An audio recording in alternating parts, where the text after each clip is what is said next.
ഉയർത്തുന്നു നാഥ നിന്നാമത്തെ, വാഴ്ത്തുന്നു നാഥ തിരുനാമത്തെ.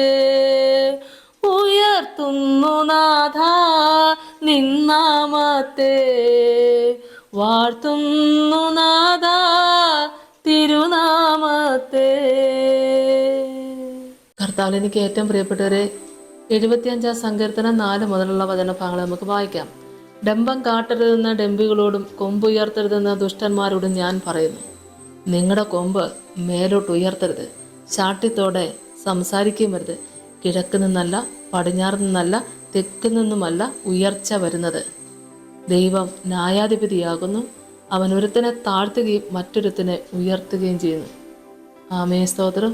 ഉന്നത ഭാവവും നിഹളഹൃദയവും ആരെയും രക്ഷിച്ചിട്ടില്ലല്ലോ ദൈവമക്കളെ. ശാഠ്യത്തോടെ സംസാരിക്കരുത് എന്ന് അവിടെ വചനം നമ്മളെ കേൾപ്പിക്കുന്നു. സങ്കടത്തിൽ പറഞ്ഞാലും കോപത്തോടെ പറഞ്ഞാലും ദൈവമക്കളെ പറയുന്നതിൻ്റെ അതിര് വിട്ടുപോകും. അതുകൊണ്ടാണല്ലോ പലപ്പോഴും പലരും പറയുന്നത്, അപ്പൻ്റെ സങ്കടത്തിൽ പറഞ്ഞതല്ലേ, എന്നോട് ക്ഷമിക്കുക.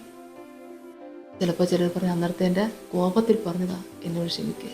അപ്പോൾ സങ്കടം വന്നാലും കോപം വന്നാലും പ്രിയപ്പെട്ട ദൈവമക്കളെ, വാക്കുകൾ മറ്റുള്ളവരെ ഏറെ പ്രയാസപ്പെടുത്തും. കേൾക്കുന്ന വ്യക്തികളെക്കാൾ അധികം പറയുന്നവരുടെ ഹൃദയത്തിലും അതൊരു മുറിവുണ്ടാകും. ഒരു ദൈവ പൈതൽ പറയരുതാത്തതായ കാര്യങ്ങൾ പറയേണ്ടതായിട്ട് വരുന്നത് അപ്പോഴാണ്. അതുകൊണ്ട് വാക്കുകളെ സൂക്ഷിക്കാനും കർത്താവ് സഹായിക്കട്ടെ. നമ്മുടെയൊക്കെ സങ്കടങ്ങളും നമ്മുടെയൊക്കെ ദേഷ്യവും എത്രത്തോളം ദൈവത്തിന് ഹിതമല്ലാതെ ചെയ്യിപ്പിക്കും. അതുകൊണ്ട് ദോഷത്തിന് ഇടം വരാതെ ദൈവനാമത്തെ ദുഷിക്കാൻ ഇടയാകാതിരിക്കേണ്ടതിന് എത്ര സങ്കടം വന്നാലും വാക്കുകളെ അടക്കുവാൻ ഇടയാകട്ടെ. എത്ര കോപം വന്നാലും വാക്കുകളെ അടക്കാൻ കർത്താവ് സഹായിക്കട്ടെ. എല്ലാവരെയും ദൈവം അനുഗ്രഹിക്കട്ടെ. നമുക്ക് പ്രാർത്ഥിക്കാം. യേശുവേ സ്തോത്രം. കർത്താവേ കരുണാസമ്പന്നന്റെ സ്വർഗീയ നല്ല ദൈവമേ, ഉന്നത ഭാവവും നിഖള ഹൃദയവും എല്ലാം പൂർണ്ണമായിട്ടെടുത്തു മാറ്റിക്കൊണ്ട് കർത്താവേ, അടികളൊക്കെ ആത്മാവിലേറെ നിറച്ച് ശുദ്ധി വരുത്തി നിർമ്മലമാക്കി കർത്താവ് അനുഗ്രഹിക്കണേ. ഉപ്പിനാൽ രുചി വരുത്തുന്ന വാക്ക്, കൃപയോടുകൂടിയുള്ള വാക്ക് കർത്താവെ, ആരുടെയും വേദനിക്കുന്ന സങ്കടപ്പെടുന്നവരുടെ മുമ്പിൽ കിട്ടുന്ന വാക്ക് അവർക്ക് ഏറ്റവും അനുഗ്രഹത്തിനിടയാകണമേ. അപ്രകാരം നിങ്ങളുടെ വായിന്ന് വീഴുന്ന വാക്കുകൾ സ്വർഗത്തിലെ ദൈവമേ അങ്ങേക്ക് പ്രസാദകരമായിരിക്കണമേ എന്ന് പ്രാർത്ഥിക്കുന്നു. എൻ്റെ കർത്താവെ, അടിയങ്ങളുടെ വായിൽ നിന്ന് വീഴുന്ന ഓരോ വാക്ക് അതേ കർത്താവെ അനുഗ്രഹമാക്കി തീർക്കും.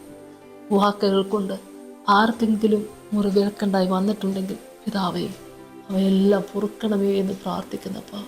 എൻ്റെ കർത്താവ് ഒരുത്തിനെ ഉയർത്തുകയും മറ്റൊരുത്തിനെ താഴ്ത്തുകയും ചെയ്യുന്ന ആ വചനം ദൈവം കേൾപ്പിക്കുമ്പോൾ ദൈവത്തോട് പ്രാർത്ഥിക്കുക. കർത്താവേ യേശുവേ, നീ ഉയർത്തുന്നവനും താഴ്ത്തുന്നവനുമാ. സ്വയം താണവരെ ദൈവം ഉയർത്തുമല്ലോ. ദൈവം ഉയർത്തിയവരെ ഈ ലോകത്താർക്കും താഴ്ത്താനാവില്ലല്ലോ കർത്താവേ. താഴ്മ ധരിച്ചുകൊണ്ട് ഭയത്തോടെ വിറയലോടെ ദൈവത്തിൻ്റെ സന്നിലാശ്രയം വെച്ചുകൊണ്ട് വിശ്വാസത്തിൻ്റെ നല്ല പോർ പൊരുതി ഓട്ടം തികച്ച് വാടാത്ത കിരീടം പ്രാപിപ്പാൻ ദൈവം ഞങ്ങളെയൊക്കെയും സഹായിക്കണമേ.